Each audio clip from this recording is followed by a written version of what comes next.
Hello, I'm Tara Brabazon. I'm the Dean of Graduate Research at Flinders University, and welcome to vlog 255. SoTL. SoTL. Scholarship of Teaching and Learning. Let me tell you how we got here. The wonderful Hildy has been in correspondence with me. Hildy has been a long-term friend and supporter of this vlog series, and you rock, Hildy. And Hildy has just done an academic interview. Well done, Hildy.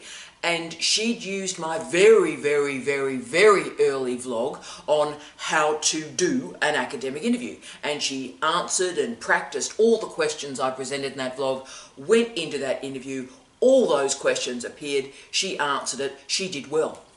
But then Hildy went further. In her email to me, she said, all the questions that you presented in that vlog came up, fantastic, great. But I had an extra question that didn't come up in your vlog. And I got the question, it involved something like scholarship and teaching.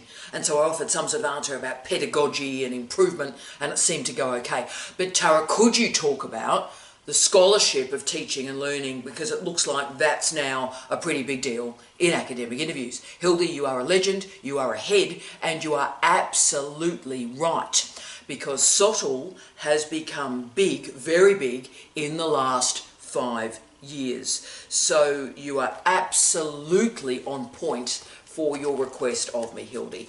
And further, I did want to talk a little bit about academic promotions as well.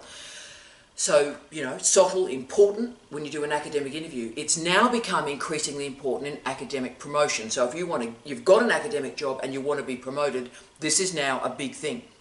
Now, I've been on academic promotion committees since 1995. Anything that could have happened in a promotions committee, I have seen in its full horror. But there is no doubt that in the last 4 years, SoTL has become a thing in these promotions committees. Wasn't 5 years ago, is a real thing now. So let me explain. When you apply for academic promotion, you are assessed on 4 variables: teaching, research, community engagement, and university service. Now, in the old days, five years ago, teaching was assessed in these promotion committees by, like the annual student reviews, the course reviews, nice unsolicited emails from students, maybe a nomination for a teaching award, maybe a teaching award. And everyone would go, oh, look, yeah, good teacher, cheers, right?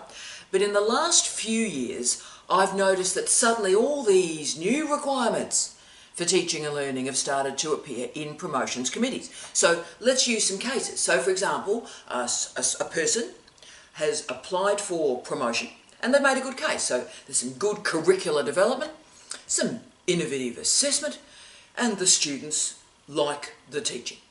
So we go, oh, good. That looks good to me. And then some #random in this promotions committee, it mutters an immortal phrase, something like, I don't see any SoTL, I don't see any SoTL, I don't see any national or international confirmation of the quality of their teaching and learning.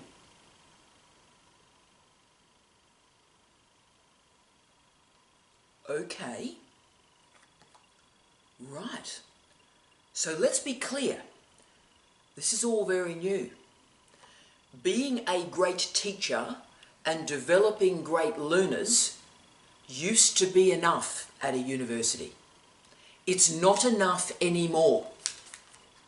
SoTL has appeared. Okay, here we go. So if you are interested in getting an academic job, and say you get an academic job and you're interested in being promoted, then SoTL matters a lot. So Hildy, rock and roll, let's do this. And let's start with, what is SoTL? And can I say, intellectually, this is a very interesting area, and it is useful for our careers, which is great. It does improve teaching and learning, but it is important if you want a career in this business. So the scholarship of teaching and learning, and I know this will come as a surprise to you, is the study of teaching and learning. It begins with an identification of an issue or a problem. So what happens is something happens in your teaching, you go, oh, that's an issue.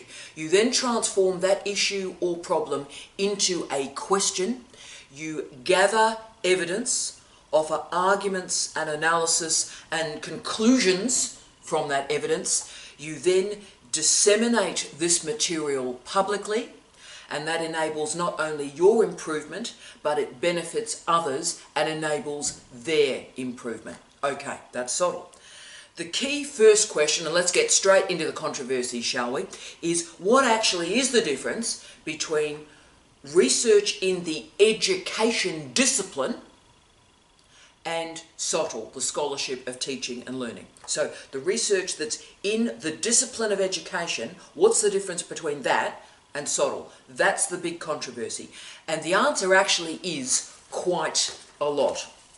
SoTL emerges from our discipline. Okay, so physics teaching, history teaching, social work teaching. It recognises first and foremost the disciplinary parameters and specificities and allows the problems, the questions and the evidence alongside epistemology, ontology, methodology to be nested in and to emerge from that discipline.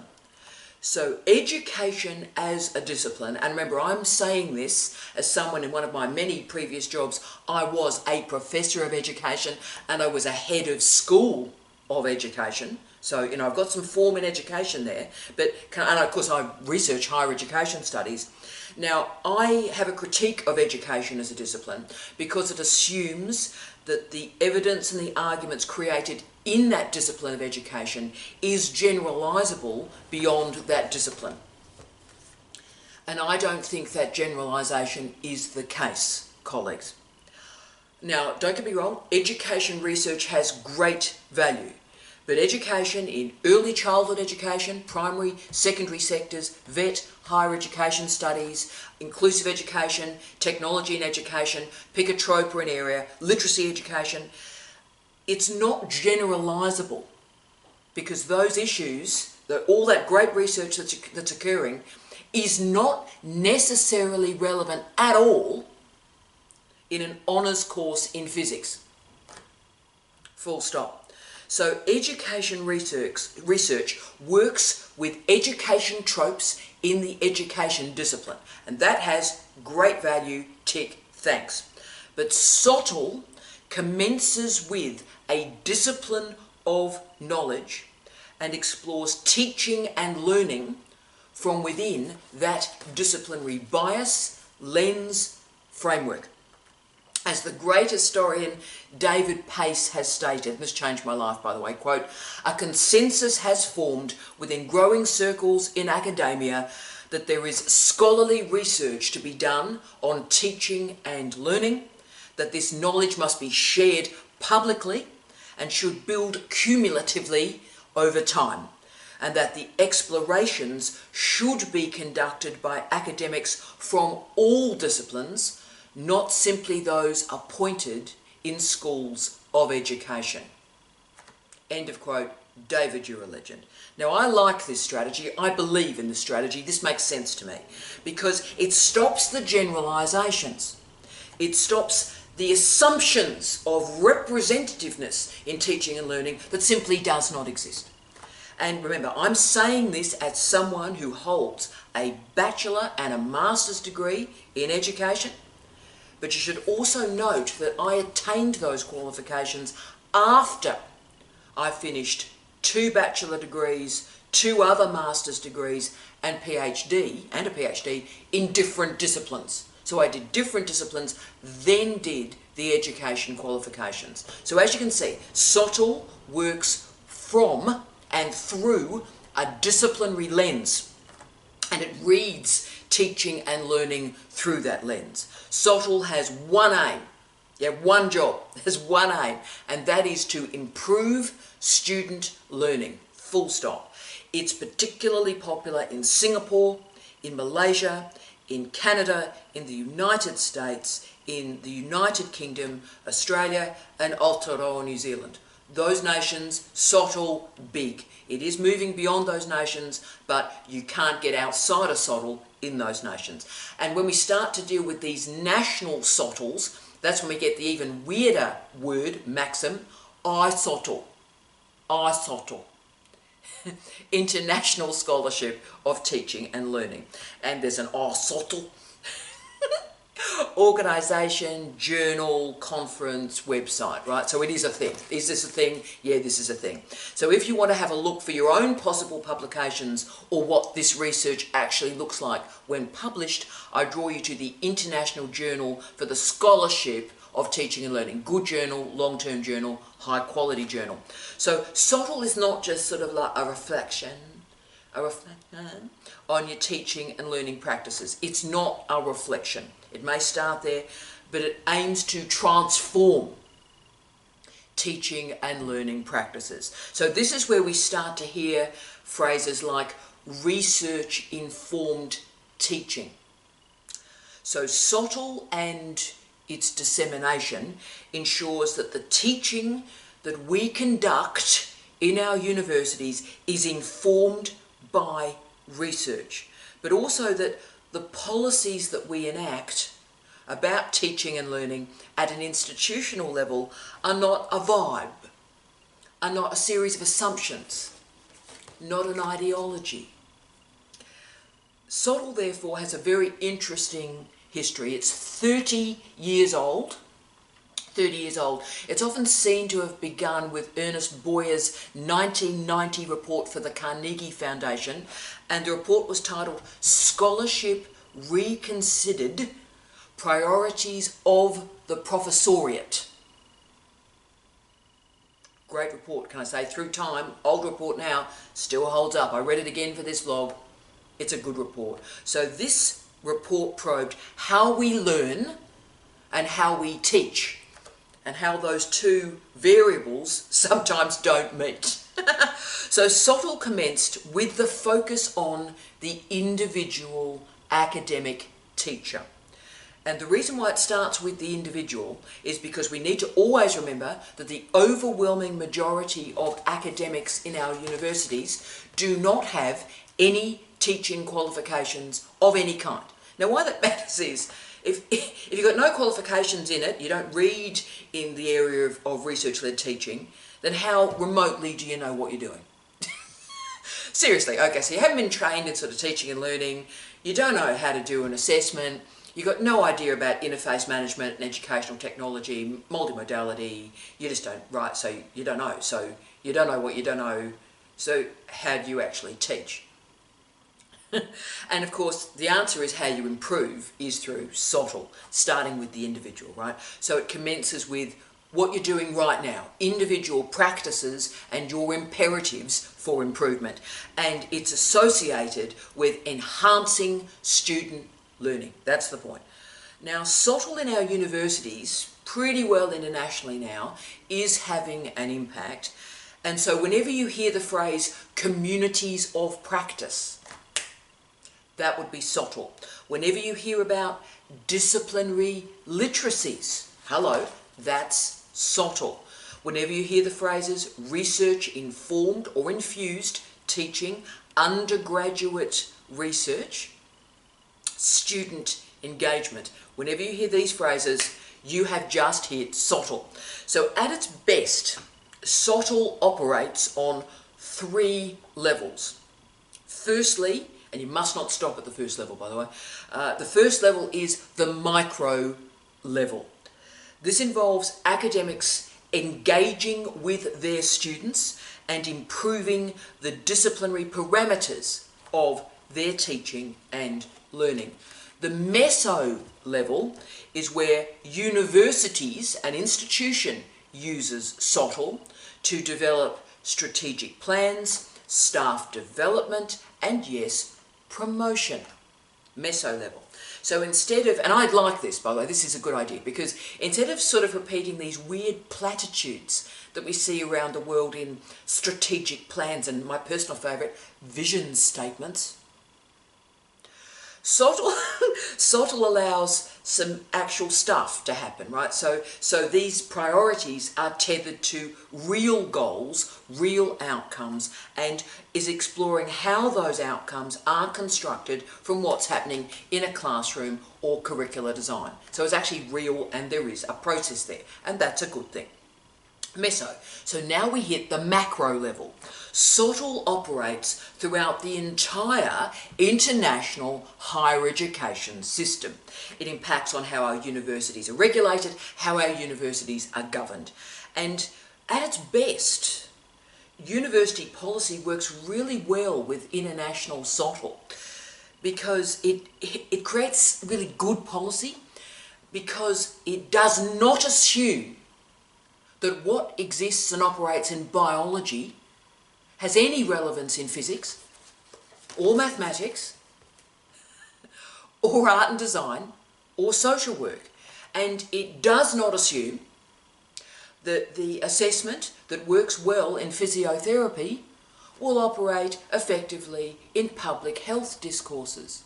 It doesn't assume that these tropes of quality will move between disciplines. They may, but you've got to prove it. So therefore, I love SoTL because it is respectful of disciplinary expertise. The critiques of SoTL are also many, and I agree with a lot of these too. It is too focused on individual practices. Remember, it starts with the individual. The challenge is a lot of people with their SoTL, it's about me, and let me just tell you about me, and have I told you about me recently, and it's about me, and I'm terribly important, and it's about me. And so it doesn't get beyond that micro level. So that is a huge and important critique of SoTL. You've got to kick it upstairs. You've got to move it to something bigger beyond yourself. And also the definitions of SoTL are ambiguous, but I think from what I've been reading, particularly in the last 3-4 years, as it is getting big, the definitions as they're existing in policy are starting to solidify a bit more. Also, I think the disciplinary parameters do block generalisations about higher education. There are a large group of people that want to make these sweeping statements about international higher education. They want what exists in biology to work in English or work in history. And they want it to, and of course you can't generalise this stuff. These are not necessarily representative data sets or generalisable data sets. This is a different epistemology and different methodologies, right? So generalisations about teaching and learning are quite difficult to configure from SoTL. There's also a strong critique in methodological terms of SoTL. And again, I agree with this critique, that SoTL has been way too wedded to case studies as a methodology, and of course case studies have a series of weaknesses as well. But again, so they're the challenges, and we can address those, I think. But the benefits of SoTL are many. Student learning improves. Hello. Students engage with research as undergraduates. So students start to hear about research from first, second, third year. That's a good thing. That's a great thing. The practices that we create in SoTL enhance curricular development. The relationship between teaching and research is confirmed. For me, that's everything. What makes a university academic different from somebody working in further education is that we both teach and research. So SoTL confirms the relationship. Cheers. So that means that the great ideas in teaching and learning circulate through publications and inspire and assist other academics. Therefore, the final little bit of the vlog today talks about you and SoTL. So how can you take today the teaching and learning that you are doing even in the midst of your PhD, perhaps as a casual or part-time teacher, right? How can you take the stuff that you're doing today and transform that stuff into scholarship of teaching and learning? Yes, you're going to help yourself. Yes, you're going to help your students, but increasingly this is going to be crucial to get a job, and when you're in a job, it's going to be crucial to help you get that promotion. So how I instruct or try and help my mates and my friends, and I take this advice myself to be honest, is about 1 in 10 articles that you write. 1 in 10 articles you write, you create a SoTL piece, right? And that's important. So yes, you've got all your disciplinary research, and that's crucial, and so get all those articles out, do it, punch, punch, punch, punch, get them out, go for it, lift, come on. But 1 in 10 have something about scholarship of teaching and learning on your CV. And that will stop the absolutely, I would argue, pretty dreadful commentary that emerges in these promotion committees where, they seem to be a good teacher, but I'm not seeing a dissemination of best practice. And the thing is, I taught first years for 20 years. Okay, hi to everyone teaching first years, you are legendary. Respect. So I know when you are in the middle of teaching hundreds of first year students, assignments are everywhere. Emails are everywhere. People are everywhere. Okay? And you are not waving, you are drowning when you are teaching first year students. So I get that, and I respect you. I respect the work you do every day. The work you do matters. First year teaching, crucial. But I'm going to force you to do something for me. I know people are everywhere, right? I want you to open a file for me on your computer. Open that file up. And as you realise something is working in your teaching, that, oh, that's an innovation, I want you to just throw that idea in this file for me. Whack it in. Oh, that's an innovation, or that's interesting, or gee, that didn't work. I wonder why that didn't work. So just start to have a file where you dump ideas about teaching and learning into that file. And therefore that means you can return to that teaching and learning, that SoTL note file, when you need a new idea, a new reference, or a concept. So as you can see, SoTL frequently starts with a problem. And let me give you an example. This is a good example of SoTL and how it emerged. And it emerged from my wonderful late husband, Professor Steve Redhead. Why this matters is Steve had no teaching qualifications at all. So he had, incredibly long and distinguished career, and he learnt on the job. He had the classic legal career, had a law degree, had law masters, law PhD, right? Okay, so that was the parameters. He taught through experience, he learnt on the job. And so this is a SoTL experience of somebody who didn't have educational qualifications but realised something was going wrong. So here we go. So Steve was teaching law in a university in Canada. And it became very clear, as it became very clear to me teaching communication in this same university in Canada, that the students were completely and utterly unprepared. Okay? To be frank with you, and I'll be really honest, those students had not read enough in either law or indeed in communication. They had not read enough. And there was unbelievably no growth between the students that we were teaching and marking and assessing in first year and the students we were teaching and marking and assessing in fourth year, 4 years of a degree. And there was no arc of improvement because they weren't reading enough. So Steve was teaching jurisprudence to fourth year law students. And it became very clear to him when he was teaching these same students in the previous semester, the subject cultural studies of law, that their ability to read and write and interpret theory was completely lacking. There was nothing there. So what we did is, that was a problem. So what are we going to do? Jurisprudence. So we worked on the assessment options that could be possible for this subject. And we created something completely new. And we termed it Cascading Assessment. So very, very small assessments that would lead to a huge project at the end in jurisprudence. So it meant that the students would gain confidence, and that confidence and the reading and ability would cascade into the final assignment. Now, some people refer to this as low stakes assessment.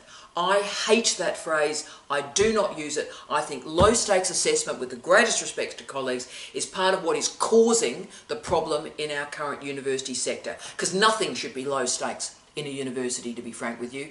Everything should matter. And I think we're lulling students in that sense of sort of, oh, look, it'll be okay. It may not be okay. You have to work hard in university and you have to read. So in this model, these were very, very small assignments, but they weren't low stake. They were hard, difficult, complex assignments, and they included 500 words on a theorist, 1,000 words on a theory, 1,000 words on how that theory moved into socio-legal studies, and on we went, right? So these very, very small assignments, cascading assessment. And the student improvement was absolutely extraordinary. Most students improved over 20% in their marks from that first assignment to the last one. Some students improved by 30%. Extraordinary. And more importantly, and this is actually more important, it's the marks and stuff, but students left a law degree able to understand jurisprudence, which is pretty crucial. So, okay, individual practice, problem, out, solution. Cool? We're at the micro stage, right? Then the goal was to disseminate this assessment and curricular strategy. So we recorded a podcast that legal academics around the world have used to enable their own process. Thousands upon thousands upon thousands of downloads of that podcast on cascading assessment. And of course then I went on to cite that strategy, that SoTL strategy, in my research on how to manage academic integrity, plagiarism, how to manage academic integrity without Turnitin. So how to manage academic integrity through curricular design. So again, it then appeared in the refereed literature. So as you can see, so that's the model. So this may provide a way forward for you. What is a problem today that exists in your teaching and learning? Now for me, for 20 years, and you've already heard me have a bit of a grumble bum through this vlog, for me, the problem that I have so many difficulties managing for the last 20 years has been a lack of reading, a lack of expectations of reading by students in an undergraduate degree. So I can just grumble bum about it, and I do a lot, but I can actually do something. So what I did, about 15 years ago for the first time, is create a first assignment that I called the Annotated Bibliography. So I demand that students read and find 20 sources of different types. So refereed articles, they have to find grey literature, they have to find a YouTube video, they have to find a scholarly monograph, they have to know what a scholarly monograph is. So it's very directed, but it's an annotated bibliography. And this ensures, firstly, that the students' referencing is correct, they can paraphrase correctly, and that they are learning and scaffolded to learn information literacy. Now, I've used that annotated bibliography assessment in a range of publications around the world, and I show how information literacy can be enabled through that process. Right. So, and plenty of stuff you want to have a look at. If you put in Tara Brabazon annotated bibliography, you'll see that work. So in these vlogs, I often talk about going meta, and I think you might have worked me out. These vlogs, of course, are actually SoTL. SoTL. And what I ask us all to do every week is just take a breath, take a step back, and look at this situation in a different way. And that's the project of SoTL. It is structured through problem, design, inquiry, evidence, analysis, but it doesn't stop there. It then says, what is the contribution to knowledge, and how is knowledge transformed through what I am doing here? SoTL also enlarges who we are as intellectuals. We confirm that yes, we are scholars in our disciplines, and we are proud of knowledge. We are proud of those disciplines, as we should be. But also, we are scholars of teaching and learning in those disciplines. So, to get yourself mentally organised for SoTL, remember to always base the concerns in students and student learning. It is based on deliberate design to intervene in taken for granted practices in your discipline. It is then systematically implemented and then evaluated. SoTL probes the effectiveness of that intervention through evidence. So it contributes to international practice and also your institutional practice. And finally, the great thing is SoTL is public. You share your scholarship of teaching and learning to enable the teaching and learning and research of others. And further, it leads to all sorts of innovative questions about what research-led teaching actually is and where it can take us. Now, Trigwell et al. Describes SoTL as, quote, making transparent how we have made learning possible. That's powerful, because transparency is integral to what we do in teaching and learning. It's also integral to research.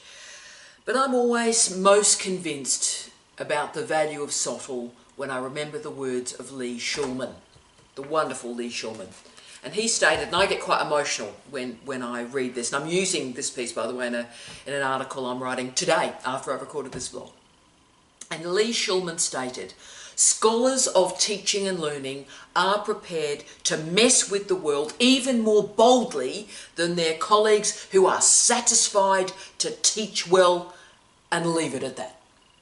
They mess with their students' minds and their hearts, and they instruct, and then they mess again to examine the quality of these practices and how they could have been more effective. They insist on stopping at the scene to see if there is more that can be done. End of quote. That's the point of a university. I really get emotional when I read that and when I read it out loud. We as academics, I suppose, at its most basic, we're paid to deliver content. And I know we're not given enough time to refresh our courses, to mark assignments, to care as we would like for individual students. We're not given enough time. Those days are over. That ship has sailed. These challenges are real. But then there are those courageous, difficult scholars who decide that they're going to mess with the world, and they insist on stopping at the scene to see if any more can be done. So that means that SoTL scholars are not bystanders to mediocrity. For me, the future growth in SoTL will add a lot of methodological complexity, moving beyond the case studies, moving beyond a particular mode of qualitative empirical research. I want to see the theoretical research, and I want to see the development of disciplinary literacies. That's what I want to see. So for me, there is one question that continues to inspire me every day, and it may inspire you. What is your role in learning? What is your role in learning? In answering that question, we realise that teaching is personal. Teaching is professional. Teaching is intellectual. But teaching is also social. SoTL starts with a belief and tests that belief through research. So Hildy, welcome to the scholarship of teaching and learning.